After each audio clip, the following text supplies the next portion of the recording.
ہم غزہ کی جنگ میں ہمیشہ کے لیے الجھ سکتے ہیں، مگر حتیٰ کہ فوجی کمانڈروں کی آوازوں میں ہم شک کا سامنا کرتے ہیں جب وہ اس مشن کی اہمیت کو بیان کرتے ہیں۔ اخبار نے کہا کہ قابض افواج کو علاج اور بحالی کی ضرورت ہے، اور مزید انہوں نے کہا کہ ہماری جنگ اس سال ختم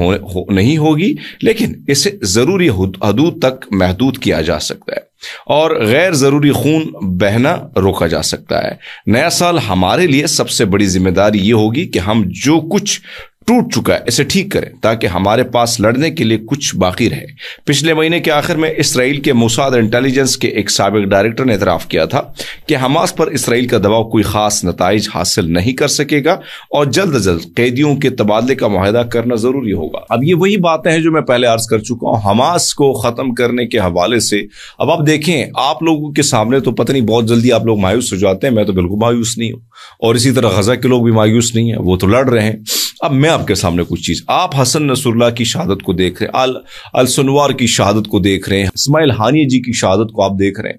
لیکن آپ کو یہ نظر نہیں آتا کہ اسرائیل کے تگڑے تگڑے تگڑے قسم کے جرنیل مارے گئے ہیں۔ میں اس پہ ایک ویلاگ کروں گا اور آپ کو بتاؤں گا ڈیٹیل میں۔ اب پرابلم یہ ہے کہ جیسے پاکستان میں آرمی چیف کو زیادہ جو ہے ترجیح دی جاتی ہے، اس کے بیانی کو، وزیر اعظم کے بیان کو پیچھے کر دیا جاتا ہے، دیگر لیفٹنٹ جنرل کو زیادہ ترجیح دی جاتی ہے، ISPR اگر بیان دیتا ہے تو 4-5 دن ہلہ گلا رہتا ہے، لیکن باہر دنیا میں فوج کی کوئی حیثیت نہیں ہوتی ہے۔ باہر دنیا میں فوج صرف لڑنے کے لیے ہوتی ہے، تو آپ وہاں پہ نتن یاہو کا نام دیکھتے ہیں، آپ جرنیلوں کے نام آپ کے سامنے نہیں نظر آتے ہیں۔ تگڑے قسم کے جرنیل جو ہیں حماس نے، حزب اللہ نے، یمن نے مارے ہیں، تو ان کی جب میں لسٹ آپ کے سامنے رکھوں گا تو تب آپ کو پریشانی ہوگی کہ بھائی صاحب کیا کیا نہیں کیا گیا اس جنگ میں، اسرائیل نے کیا نہیں کھویا، کیا پایا، ابھی تک تو صرف کھویا ہی کھویا ہے۔ جو بائیڈن نے کہا ہے کہ امریکی صدر جو بائیڈن نے کی حکومت نے رپورٹ کے مطابق اسرائیلی حکومت کو 8 ارب ڈالر کے ہتھیاروں کے معاہدے کی پیشکش کرنے کا منصوبہ بنایا ہے، جو واشنگٹن کی قابض ریاست کی نسل کشی جنگ کے لیے غیر متزلزل حمایت کا حصہ ہے، جو محصور غزہ کی پٹی میں جاری امریکی نیوز ویب سائٹ جو غیر نامزد ذرائع کے حوالے سے کہا کہ امریکہ محکمہ خارجہ نے کانگریس کو غیر رسمی طور پر اسرائیل کے ساتھ 8 ارب ڈالر کے ہتھیاروں کے معاہدے کی اطلاع دی ہے۔ اس پیکج میں لڑاکا طیاروں اور حملہ آور ہیلی کاپٹروں کے لیے گولہ بارود، توپ خانے، گولے، چھوٹے قطر کے بم اور وارڈ جو ہیڈز ہیں شامل ہیں۔ ورجینیا میں واقع نیوز ویب سائٹس نے ایک ذرائع کے حوالہ دیتے ہوئے کہا کہ ہتھیار فروخت جیسے ایوان نمائندگان اور سینٹ کی خارجہ تعلقات کمیٹیوں سے منظور درکار ہے۔ اس کا مقصد اسرائیل کی طویل المدتی سیکیورٹی کی حمایت کرنا ہے تاکہ اہم گولہ بارود اور فضائی دفاعی کی صلاحیتوں کے ذخائر کو دوبارہ فراہم کیا جا سکے۔ بائیڈن انتظامیہ کے حق میں ایران اور اس کی پراکسی تنظیموں نے جارحیت کا دعویٰ کرتے ہوئے حمایت پر زور دیتے ہوئے اس ذرائع نے کہا کہ ہم اسرائیل کے دفاع کے لیے ضروری صلاحیتیں فراہم کرتے رہیں گے۔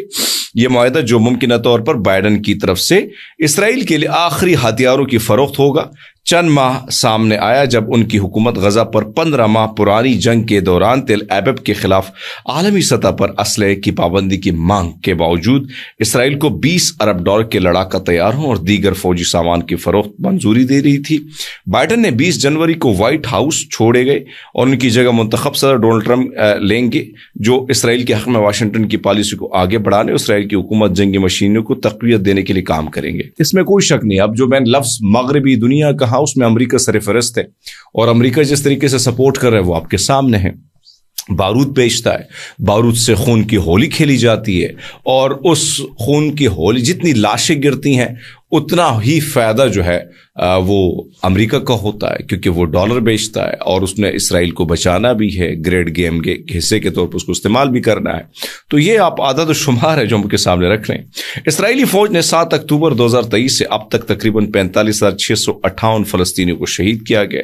جبکہ 1,08,583 دیگر زخمی ہوئے۔ غزہ کے وزارت صحت نے جاری جینوسائیڈل اسرائیلی حملوں کے 455ویں دن کی رپورٹ میں نے بتایا کہ اسرائیلی قابض فوج نے گزشتہ 24 گھنٹوں کے دوران غزہ کی پٹی میں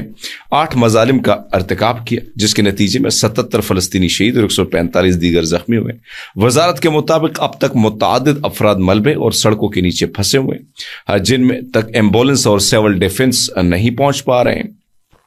گزشتہ 2 دنوں کے دوران شدید بارشوں نے غزہ کی پٹی کے مختلف کیمپ پناہ گاہوں میں موجود 1542 خیموں کو پانی میں ڈبو دیا ہے، جہاں مجبوراً نقل مکانی کرنے والے خاندان رہائش پذیر ہیں۔